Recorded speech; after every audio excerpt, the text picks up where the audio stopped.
Assalamualaikum warahmatullahi wabarakatuh. Anak-anak, bertemu lagi dengan Bu Wiwi. Kita melanjutkan tentang jaringan tumbuhan yang kemarin kita sudah membahas tentang fungsi struktur organ tumbuhan.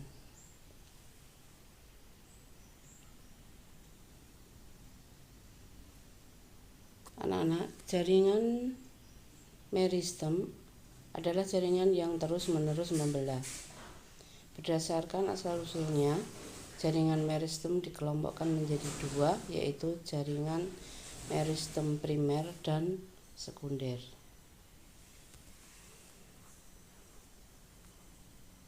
Jaringan meristem primer merupakan perkembangan lebih lanjut dari pertumbuhan embrio.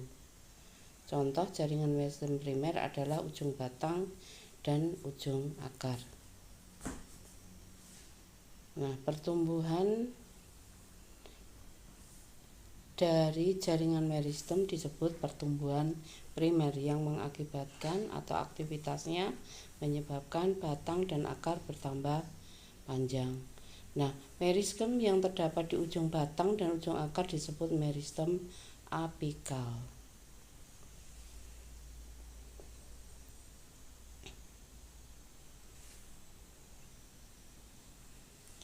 Jaringan meristem sekunder. Jaringan meristem yang berasal dari jaringan dewasa yaitu kambium dan kambium gabus. Pertumbuhan jaringan meristem sekunder disebut pertumbuhan sekunder. Kegiatan jaringan ini yang menimbulkan pertambahan besar tubuh tumbuhan. Jadi yang jaringan primer tadi menyebabkan tumbuh panjang, sedangkan yang sekunder menyebabkan pertambahan besar.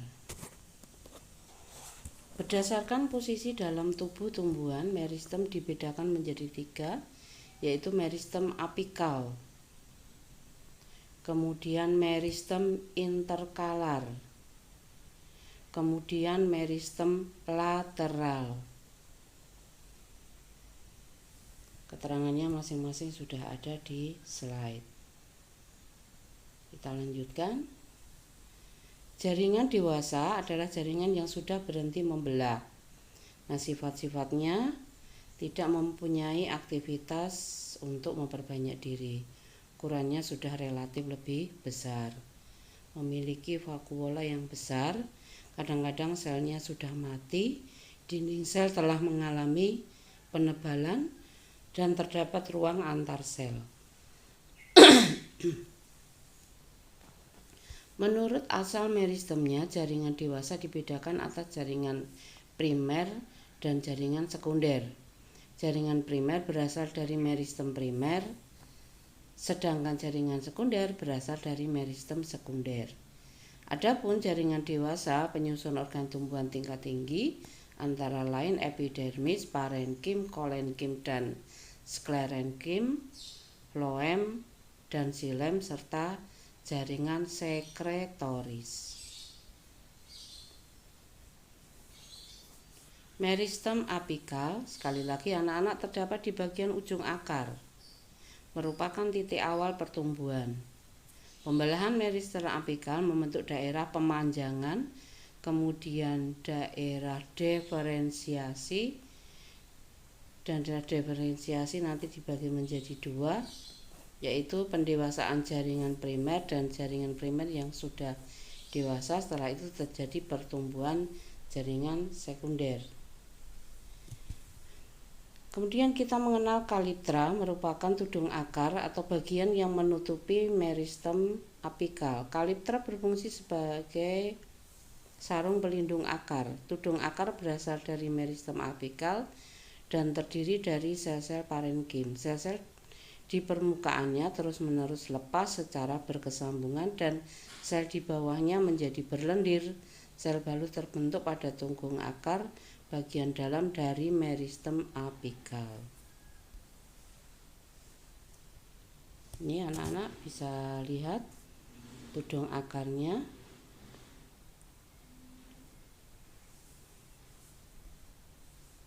Macam-macam jaringan tumbuhan. Satu jaringan meristem yang selalu membelah.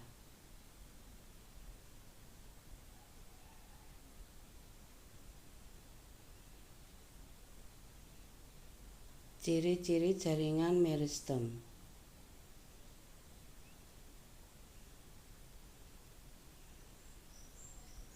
Jaringan meristem sekali lagi tadi dibagi menjadi dua, primer dan sekunder.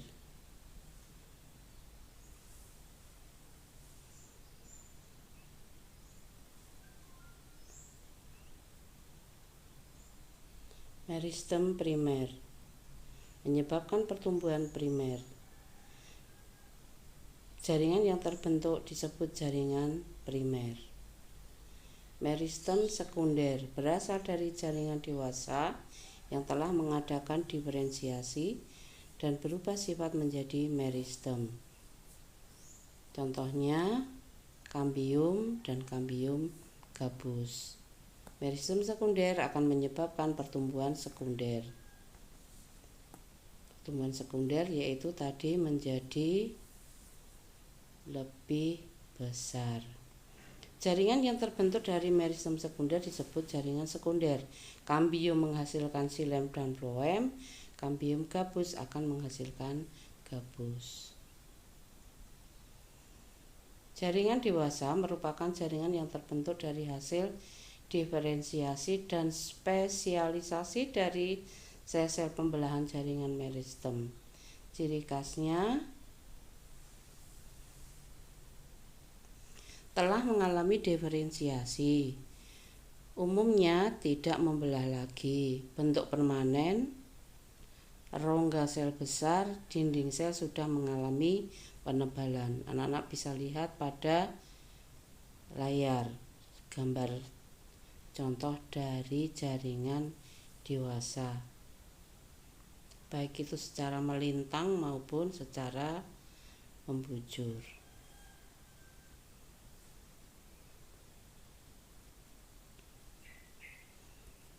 Jaringan epidermis merupakan jaringan yang menutupi permukaan tumbuhan.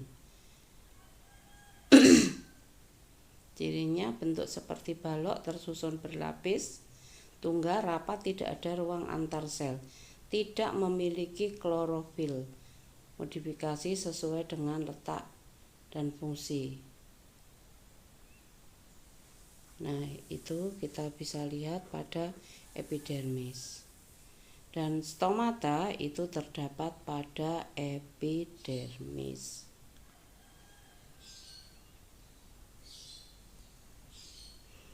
Jaringan parenkim, nama lain dari jaringan dasar, mengandung klorofil yang disebut klorenkim. Jadi parenkim yang mengandung klorofil disebut klorenkim. Fungsi jaringan adalah untuk menyimpan cadangan makanan dan air oleh tumbuhan. Anak-anak bisa lihat di situ.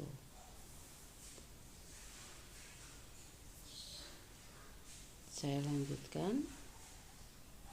Jaringan penguat fungsinya menguatkan bagian tubuh tumbuhan, terdiri dari kolenkin dan sklerenkim. Ini anak-anak. Jaringan pengangkut terdiri dari xilem dan floem. Anak-anak jangan sampai terbalik fungsinya. Xilem menyalurkan air dan mineral dari akar ke daun.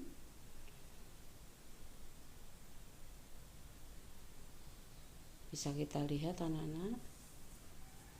Yang atas itu adalah penampang lintang batang dikotil. Yang bawah adalah penampang lintang akar dikotil. Xilemnya yang lubang-lubangnya besar itu, lingkaran-lingkaran besar itu yang seperti bintang kalau di akar.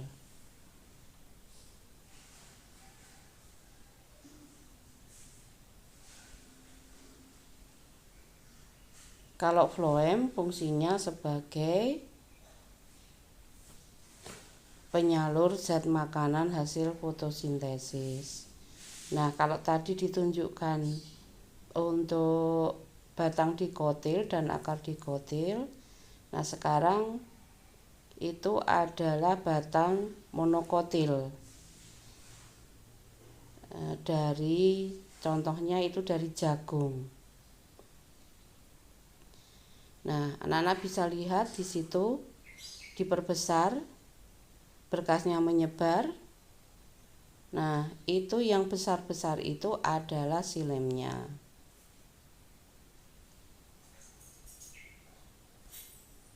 Jaringan gabus fungsinya sebagai pelindung menggantikan epidermis yang sudah rusak.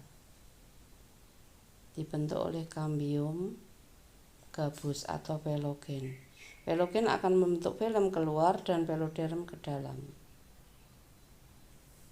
Nah, anak-anak bisa lihat pada gambar. Saya lanjutkan. Pengangkutan air dan mineral dibedakan menjadi dua, yaitu ekstravasikular dan intravasikular. Yang intra itu melalui silem dan melalui silem. Kalau floem nanti untuk itu ya namanya, untuk hasil fotosintesis. Nah, anak-anak bisa lihat yang ekstravasikular ada dua, yaitu apoplas dan simplas. Itu ada gambar merah dan dibedakan merah dan biru. Itu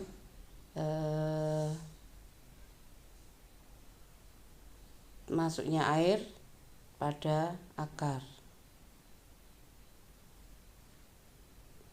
Kita tahu fungsi akar menyerap air dan mineral, diantaranya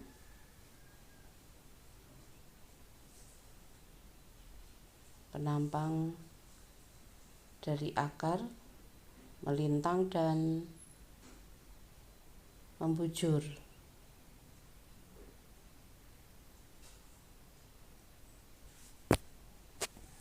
Potongan melintang akar tumbuhan dikotil, anak-anak bisa kita lihat kembali.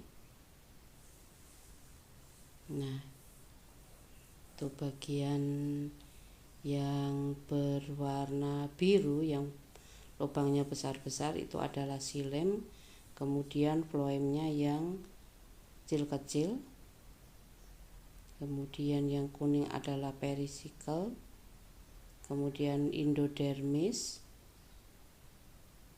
semuanya termasuk pada stele. Kemudian rambut akar atau bulu akar adalah perluasan dari epidermis. Kita lanjutkan. Batang juga merupakan sebagai alat transportasi air dan bahan makanan.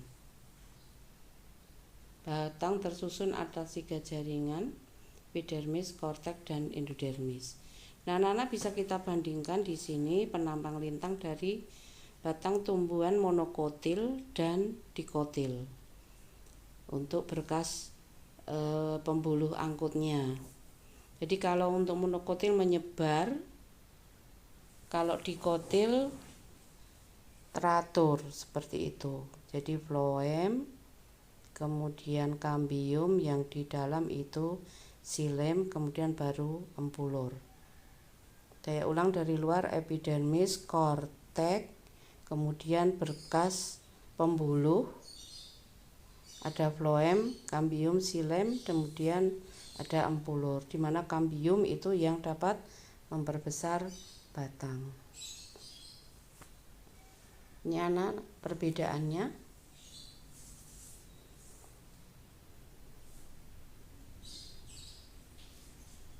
Kemudian ini penampang melintang dari jaringan daun.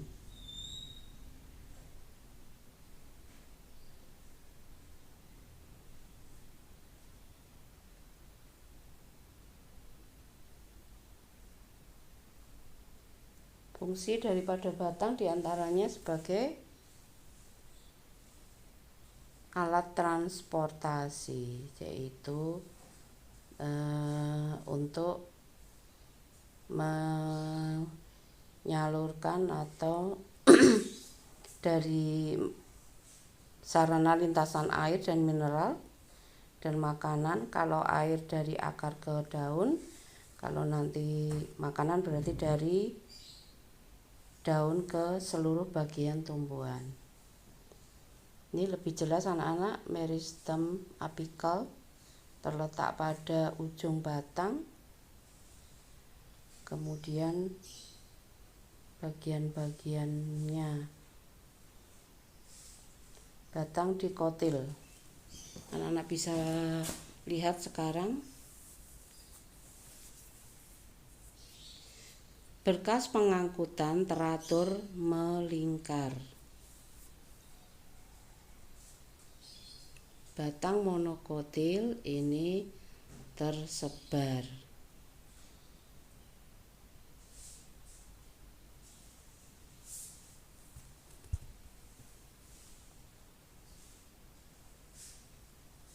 Itu bisa kita lihat perbedaannya. Sekali lagi.